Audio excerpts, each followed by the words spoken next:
Bonjour et bienvenue dans l'Almanach des Fées Célestes. Je suis Claire Henrion, animatrice astronomie et astrologue, et je suis ravi de vous présenter le bulletin astronomique pour la période du 24 février au 3 mars 2024, la troisième phase de la deuxième lune d'hiver nord-été-sud. C'est donc de la pleine lune le 24 février au dernier quartier le 3 mars. Et donc, ça nous fait une période de 8 jours, car cette année, nous avons un 29 février, car c'est une année bissextile. Je vous invite à vous rendre dans l'article dont je mets le lien en dessous de la vidéo pour en savoir plus, évidemment, parce que là, je vous fais une petite présentation que je vais m'efforcer de faire plus simple, directe et claire. C'est mon prénom. Alors, pour commencer, les événements de la semaine. Donc, la pleine lune, tout d'abord, qu'est-ce qu'on va pouvoir voir? Eh bien, la pleine lune, si le ciel n'est pas trop couvert. Donc, la pleine lune qui se lève quand le soleil se couche, le 24 février, au soir. C'est à 13h30 l'heure exacte de la pleine lune. Et donc, nous pouvons nous rendre sur Stellarium pour apprécier le spectacle. Alors, je partage l'écran. Partage d'écran. Partage d'écran.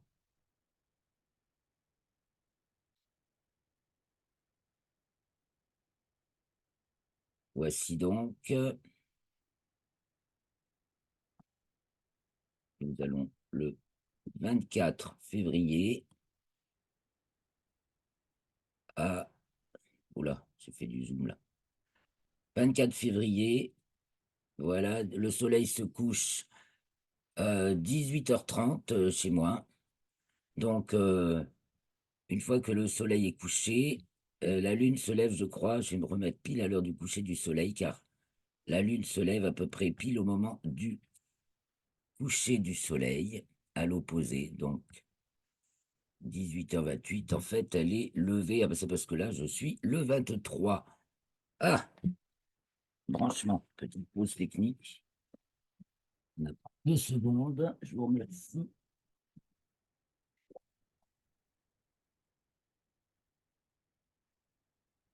de votre patience. Et donc, nous retrouvons notre lune. Le 23 au soir, elle se lève avant le coucher du soleil, puisqu'elle n'est pas encore pleine. Vous voyez, mais elle est complètement ronde. Déjà, le soleil finit de se lever de ce côté de la lune, de la face visible. Et puis, d'ailleurs, saluons tout de suite l'événement qui s'est produit la nuit dernière, donc la nuit du 21 au 22 février. Pour nous, c'était 0h34. La sonde Nova-C d'Intuitive Machine aurait réussi à se poser sur la Lune, mais ils ont mis 12 heures avant d'envoyer la moindre communication et il n'y a toujours pas de photos. Donc, c'est assez bizarre cette histoire, mais j'en parle de suite, même si je vais revenir un petit peu à la fin de cet épisode. Donc, on retrouve notre lune le 24, je passe un jour, donc le 24 au soir. Hop, et vous voyez, elle se lève là quand le soleil se couche. Bon, des fois, les commandes m'échappent. Là, il est 19h28. Voilà, 18h, environ 18h30, donc, décidément. Je remets la lune au milieu, elle m'échappe, elle m'échappe. Je veux aller en arrière, elle va en avant. Ah, c'est Stellarium. Ah, voilà. 18h30, donc nous allons assister au lever de la Lune, au moment où le Soleil se couche. Donc le Soleil se couche à l'ouest-sud-ouest, de plus en plus près de l'ouest chaque jour, et la Lune va se lever. Ah, mais c'est parce que là maintenant, elle a shifté au 25, mais c'est pas possible. Oui, chaque soir, la Lune va se lever de plus en plus tard par rapport à la veille. Donc elle se lève de plus en plus tard, en première moitié de nuit, chaque soir, culmine de plus en plus tard en deuxième moitié de nuit et se couche de plus en plus tard dans la matinée tout au long de cette semaine. Et donc, vous voyez la Lune le matin car elle est décroissante. Donc le 24 au soir, bah, donc on l'a qui se lève quand le soleil se couche, toute ronde. Elle est à ce moment-là dans le 6e degré du signe de la Vierge, devant la constellation des Poissons, du Lion, qu'est-ce que je dis? Vous voyez, elle est sous le ventre du Lion, proche de l'étoile Régulus, à laquelle a été conjointe le 23, même non, le 24 à 2h57, voilà, dans la nuit du 23 au 24, la Lune est conjointe à Régulus, et le 24 au soir, la voici sous la constellation du Lion. Donc on va la suivre au cours de la nuit. Donc elle va culminer au milieu de la nuit à 1h03, c'est l'heure du minuit vrai actuellement. Je mets la grille azimutale, vous voyez, ça c'est le méridien.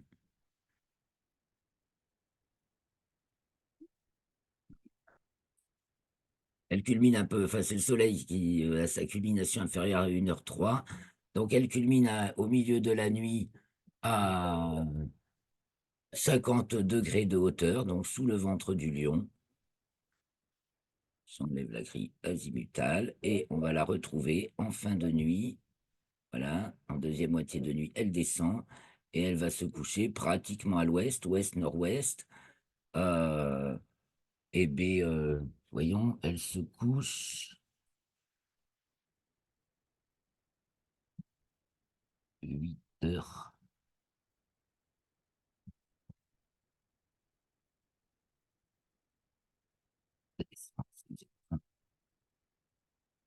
8h14. Donc à la pleine lune, grosso modo. Donc c'est à juste un peu avant, un peu après le coucher du soleil, déjà, oui, presque 3/4 d'heure après le coucher du soleil. Donc nous continuons. Et donc la lune va libérer le ciel en début de nuit. Donc nous sommes vers l'ouest, et bien on va avancer de quelques heures.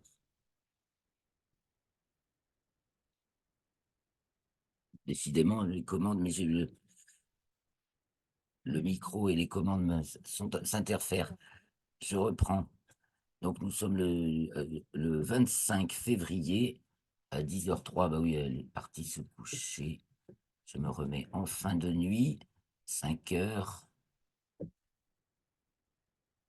Voilà.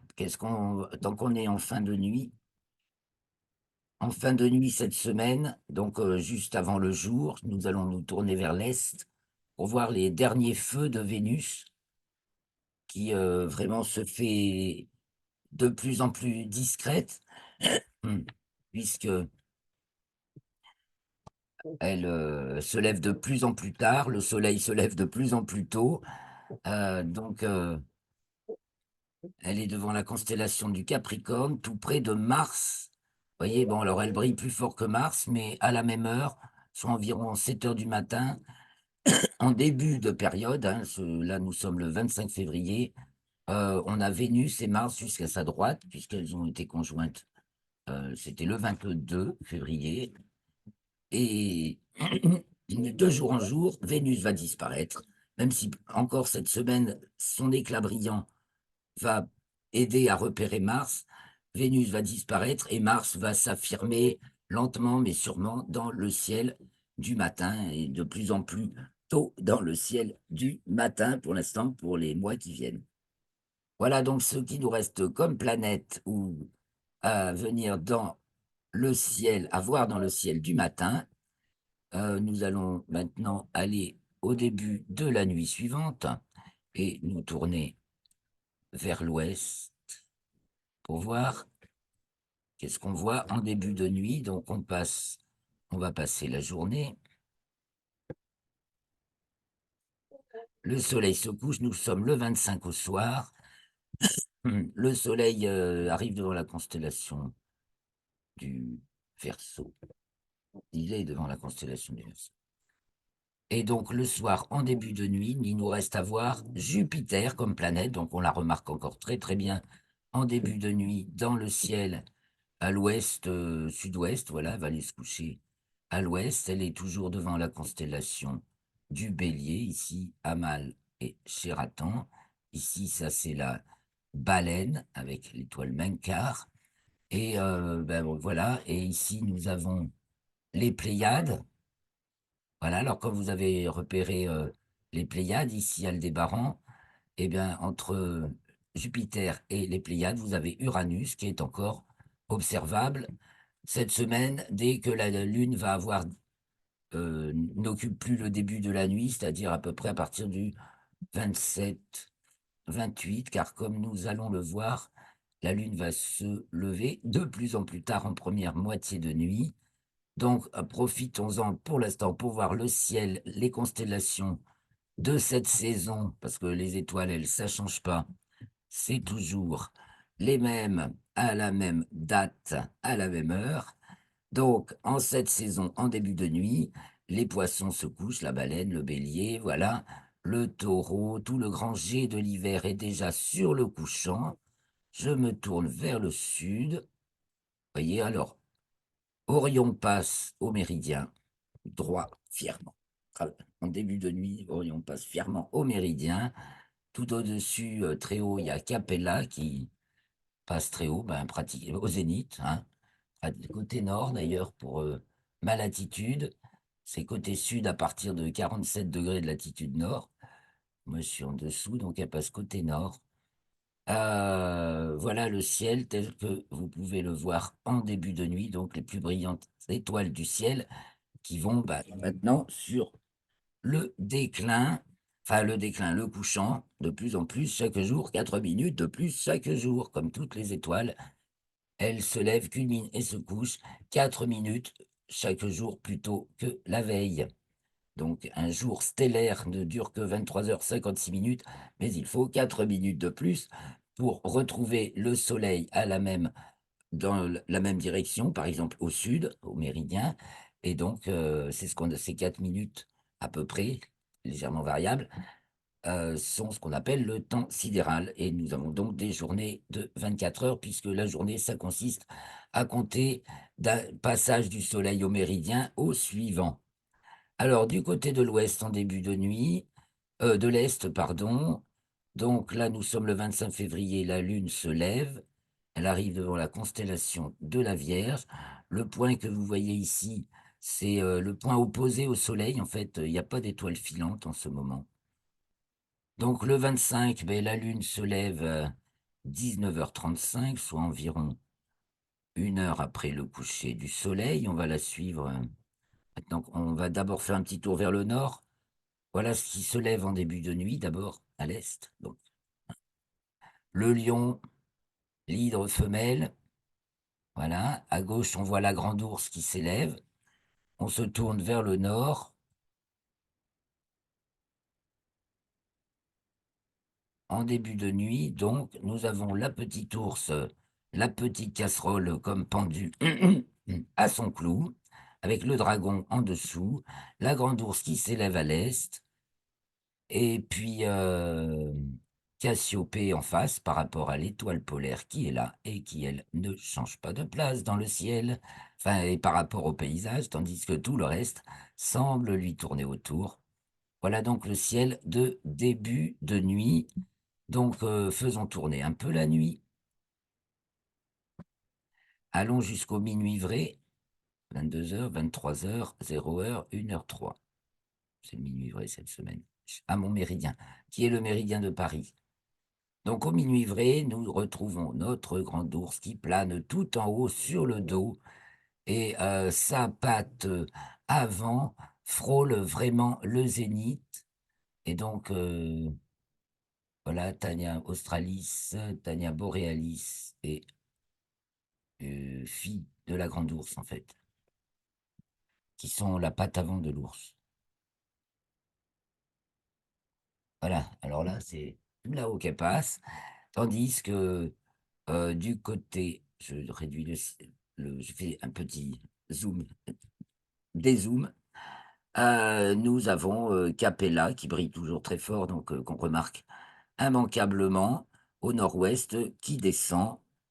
Et du côté à l'ouest, en milieu de nuit, Orion se couche. Il y a les Gémeaux là, tout ça chez nous, à notre latitude, Orion, les Gémeaux, tout droit debout à l'ouest, qui s'en vont. Et au sud, en milieu de nuit, culmine le lion. Le lion culmine en milieu de nuit, avec en dessous l'hydre femelle. Et là, comme nous sommes le 26 à 1 heure du matin, eh bien, nous avons la Lune qui s'est levée à 19h35, le 25. Alors, on va regarder, on va la mettre au milieu, puis on va la regarder de soir en soir, de nuit en nuit, parce que c'est de plus en plus tard. Vous voyez, donc elle est gibbeuse décroissante. Elle a commencé à diminuer par ce côté, toujours. Donc maintenant, on va voir, cette semaine, on va voir le soleil qui se couche sur la Lune, si on observe la Lune. À ce propos, la sonde de Intuitive Machine Nova C, là, elle s'est posée près du pôle sud. Mais enfin, c'est à ce qu'ils disent, parce que pour l'instant, on n'a pas de preuves. Alors, revenons sur toujours cette Lune. C'est un peu fascinant de se dire qu'il y a encore un truc qui s'est posé. Je mets dans l'article, mais vous allez le voir tout à l'heure, une carte de tous les sites de pause, d'atterrissage ou alunissage des différentes missions réussies par les Russes, les Américains, les Chinois, les Japonais, les Indiens. Voilà les 5 nations, entreprises spatiales qui ont réussi à se poser un jour ou l'autre sur la Lune, mais aussi il y a eu des déboires. Alors, la Lune, je reviens, la nuit du 25 au 26, on va la voir ensuite la nuit du 26 au 27. Elle arrive devant la constellation de la Vierge, elle se lève à 20h38, soit une bonne heure plus tard que la veille. La nuit du 28 au 29, elle se lève à 20h41, soit une bonne heure plus tard que la veille. Elle s'approche de l'étoile Spica de la Vierge, qui est bien brillante. Et donc, à 1 heure du matin, Spica est au sud-est, à une vingtaine de degrés de hauteur. Et le lendemain, nuit du 29 février au 1er mars, la Lune est en dessous de Spica. Alors, voyons ce qui nous reste de Lune, qui chaque jour est un peu grignoté. Voilà. Le soleil se couche donc maintenant ici. Donc sur la mer de la Tranquillité, c'est celle-là. Des 3 taches sombres. Vous voyez ici, ça c'est la mer de la Sérénité, la mer de la Tranquillité, et l'autre là qui est presque toute dans l'ombre, la mer des Humeurs. Nous sommes donc dans la nuit du 29 février au 1er mars. La Lune est donc devant la constellation de la Vierge, à gauche de l'étoile Spica, et elle s'est levée à 22h45, soit une bonne heure plus tard que la veille. Nous passons dans la nuit du 1er au 2 mars. Nuit du 1er au 2 mars, la Lune se lève à 23h51, soit une bonne heure plus tard que la veille. Elle arrive devant la constellation de la Balance. Et si je vais au lendemain, nuit du 1 au 2 mars, ah oui, non, j'étais 29 février, 1er mars, 1er au 2 mars, la nuit du 1er au 2 mars, elle se lève à 1 heure du matin, et donc on va avancer dans la nuit pour voir avec elle les constellations qui se lèvent tous les ans à la même date, à la même heure, au même endroit. Tandis que la Lune et les planètes évoluent devant ce paysage, et donc elle s'approche de l'étoile Antares du Scorpion. Voilà, donc là nous sommes le 2 mars à 4 heures du matin, nuit du 1er au 2 mars. Donc, dans la nuit du 2 au 3, elle s'approche d'Antares du Scorpion, de laquelle elle va passer tout près. Ah bah tiens, oui, j'ai juste oublié de rebrancher mon ordi. J'ai branché la prise, j'ai pas branché l'ordi. Vous croyez que c'est malin, ça? Ah, je vous en fais, hein. J'ai besoin d'un assistant technique.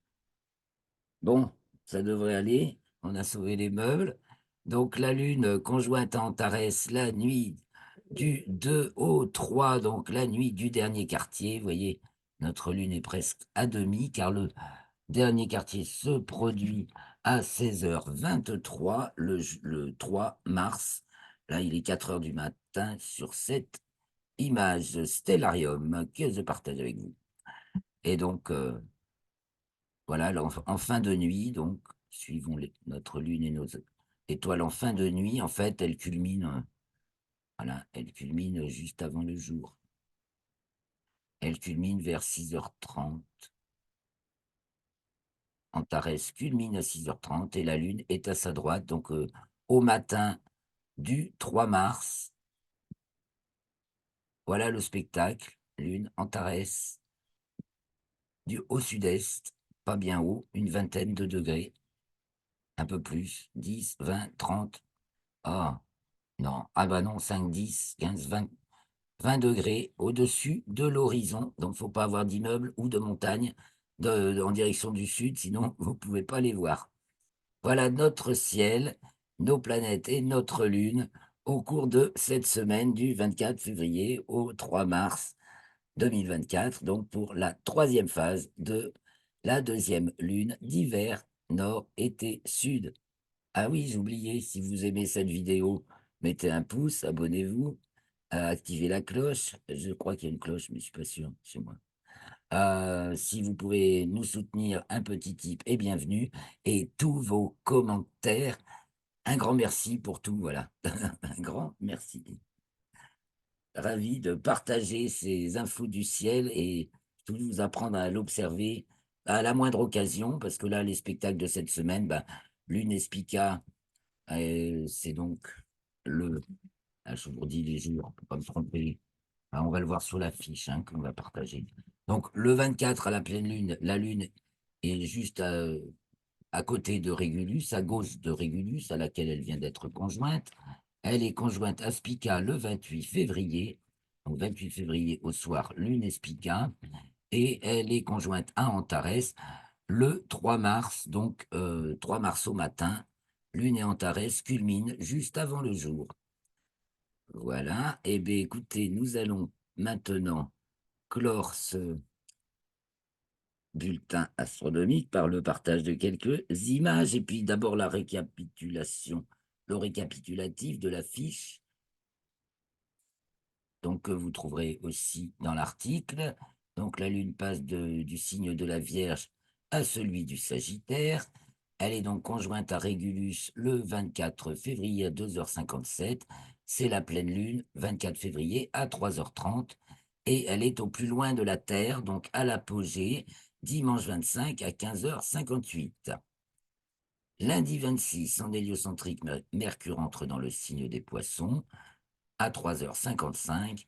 Et en géocentrique, bien sûr, la Lune entre dans le signe de la Balance à 15h29. Toujours lundi 26, à 21h04, la Lune passe en déclinaison sud. Donc elle descend en déclinaison, elle se trouve dans le plan de l'équateur terrestre, le plan équateur céleste, et elle passe en dessous, donc en déclinaison sud. Mardi 27 à 23h52, elle passe à son nœud descendant, donc ça c'est dans le plan de l'écliptique, le plan Terre-Soleil. Elle passe en dessous, donc en latitude écliptique sud. Elle est alors dans le 16e degré du signe de la Balance. Mercredi 28, alors c'est la grosse journée, c'est l'événement majeur de la semaine. Rien à voir, hein, c'est la conjonction Soleil-Mercure-Saturne, avec donc une conjonction supérieure de Mercure, c'est-à-dire Mercure est de l'autre côté du Soleil, et la conjonction du Soleil à Saturne, c'est-à-dire nouvelle Saturne. Pleine Mercure et nouvelle Saturne, ça nous fait un alignement Terre, Soleil, Mercure, Saturne, beaucoup plus loin bien sûr, et ça se passe donc dans le 10e degré du signe des Poissons. Mercure et Saturne et le Soleil sont devant la constellation du Verseau. Donc, bien entendu, on ne voit rien, sauf dans le champ du coronographe, l'ASCO C3. Ou si vous cliquez sur le lien le 28 février, vous pourrez distinguer Mercure et Saturne tout près du Soleil dans le champ donc euh, du coronographe qui masque le disque solaire pour mieux voir ce qu'il y a dans l'environnement juste immédiat. Donc, si on détaille cette configuration, Donc, en bleu, on a l'héliocentrique, en noir, on a le géocentrique, et en marron, le géocentrique dans le plan équatorial, hein. Donc, mercredi 28 à 9h27, en héliocentrique, Mercure est opposé à la Terre, 9e degré du signe des Poissons, la Terre est en Vierge en héliocentrique, puisque le Soleil est en Poisson en géocentrique.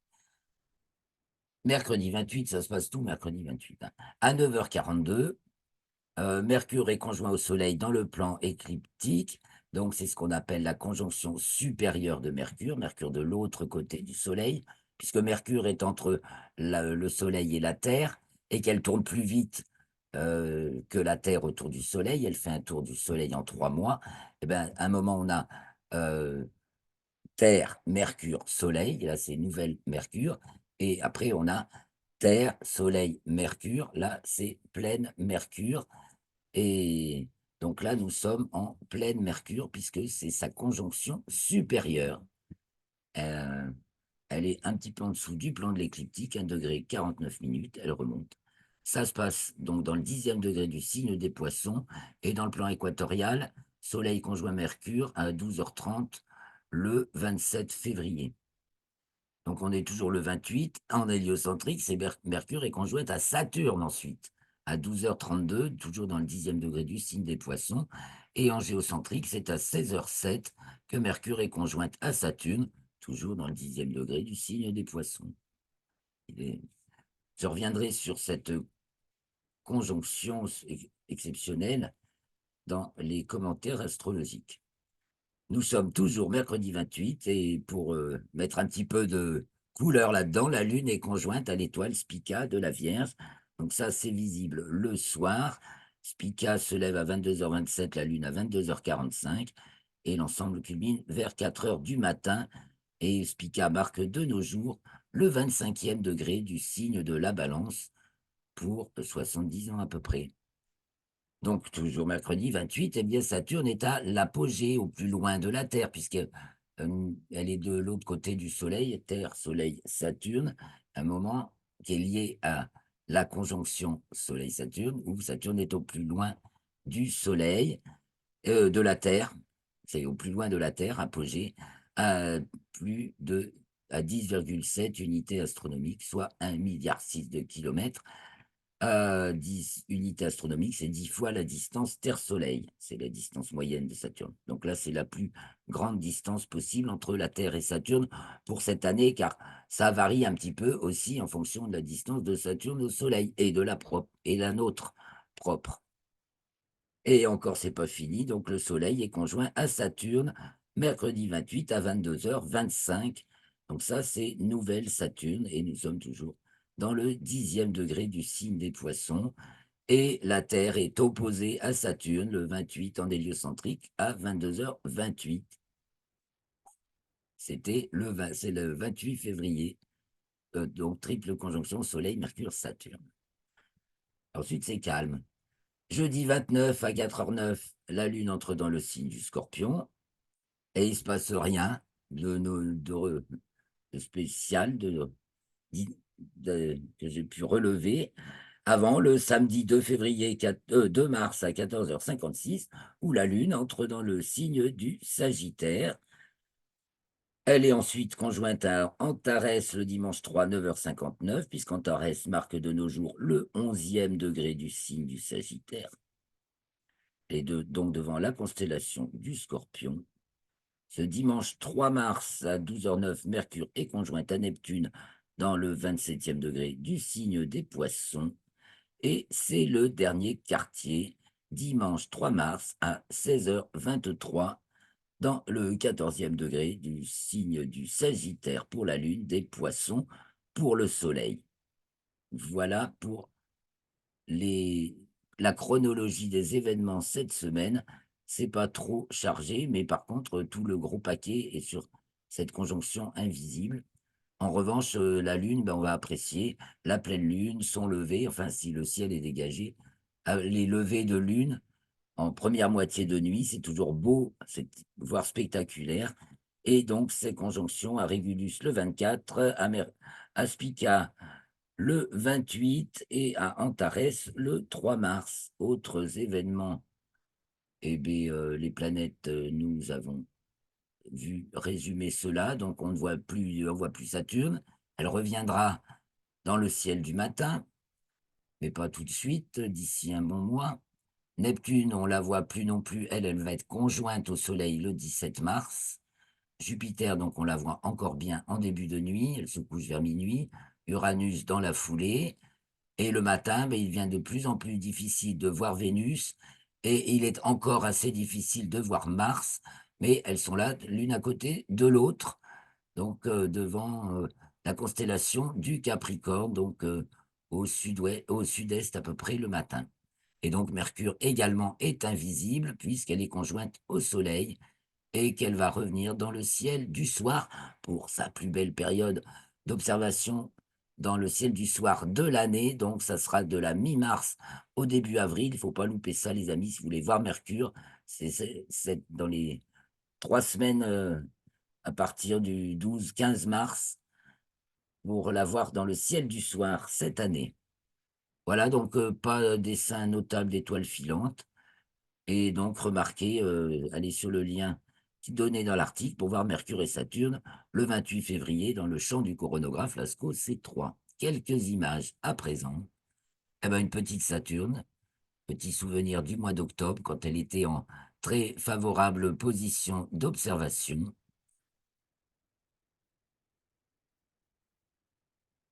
J'ai les noms de l'auteur sont marqués sur les photos dans l'article. Là, j'ai un trou. Ici, c'est le cratère Belkovitchka sur la Lune, vers le nord de la Lune, qui a été photographié par la sonde d'Intuitive Machine, donc le vaisseau Odysseus qui transporte la sonde Nova-C, qui est donc censé s'être posé sur la Lune le 23 février à 0h34 heure de Paris. Et donc, c'est lors de son parcours en orbite avant d'atterrir ou de se poser sur la Lune la à photographier ce cratère. Ensuite, il y a beaucoup d'intérêt cette semaine autour de deux petits objets des fins fonds du système solaire, la planète naine Eris, celle qui a fait concurrence à Pluton, et puis l'astéroïde Makemake, parce que je reviens un petit peu sur la distinction planète, planète naine et astéroïde. J'ai encore entendu hier, Pluton a été déclassé. Oui, déclassé de quoi? Déclassé des planètes pour remettre de l'ordre dans un, un groupe d'objets qui devenait beaucoup plus important qu'auparavant. Donc il fallait les ranger et les ordonner autrement. Donc, il y a les planètes de Mercure à Neptune. Ensuite, il y a des petites planètes comme Pluton, avec Cérès, premier des astéroïdes, et Pluton. Voilà, c'est les deux petites planètes, enfin les planètes naines, qualifiées de planètes naines, de leur catégorie. Et il y a aussi Eris dedans. Et Makemake n'a pas le statut de planète naine. C'est un astéroïde de la ceinture de Kuiper. Eris aussi, bien sûr, est dans la ceinture de Kuiper. Et ces deux objets sont un peu plus loin que Pluton. Donc, on aurait découvert, on soupçonne une activité volcanique à l'intérieur et des océans d'eau liquide. Vous lirez les articles sur la belle revue de presse que je vous ai fait dans l'article. Alors, une belle photo de Jupiter qui date un peu également du mois d'octobre. Mais voilà, vous voyez la tache rouge qui diminue d'ailleurs, qui forme comme un œil. Hein, tout ça, ce sont des ouragans à la surface, dans la haute atmosphère de Jupiter qui est très, très, très épaisse. Alors, les voilà, les sites où les sondes de différentes nations se sont posées. Donc, vous avez les couleurs. Alors, face visible de la Lune et face cachée, parce qu'il y a face cachée, il n'y en a qu'un, mais c'est les Chinois avec Chang'e 4. Donc, ce qui est en vert, c'est la Chine. Donc, on a Chang'e 4 sur la face visible, et puis on en a deux là, donc vers le nord de la Lune. En jaune, vous avez les Russes, donc ce qui marche, ce qui s'est pas craché, hein, parce que là, au mois d'août, ils avaient envoyé une sonde, mais c'est craché. C'était Luna 25, donc leur dernière réussite date de 1966. En bleu, c'est là qu'il y en a le plus, bien sûr, c'est les Américains. Donc, on vous a marqué Apollo 11, mais il y a eu toutes les toutes les déposes d'engins réussis sur la Lune par les Américains en bleu. Vous avez les Chinois, donc on vient de le dire, en vert. Vous avez les Indiens en jaune, donc Chandrayaan-3 au mois de septembre 2023. Super réussi. Et puis, bah, Nova-C voilà. Donc, voilà où s'est posé la sonde Nova-C.